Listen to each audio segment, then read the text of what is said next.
Uchirun kahir kareng tusan ayam rukarat tinya anu tuten anen tuatat he.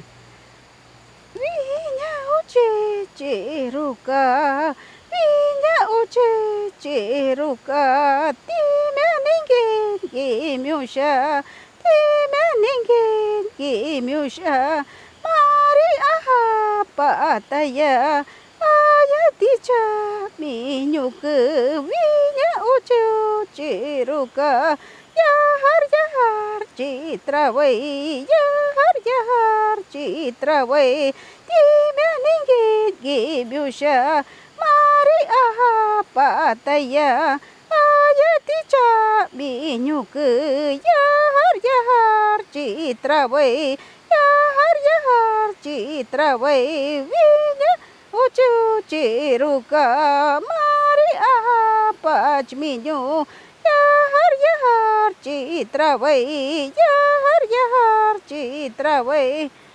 Nukute. Nuka uchirun kahir tur kareng tusar mas ayam rutrukarat tusar nuka anen tenje. Uciru yain karat tiri. Anen tenje nuka no anen ka.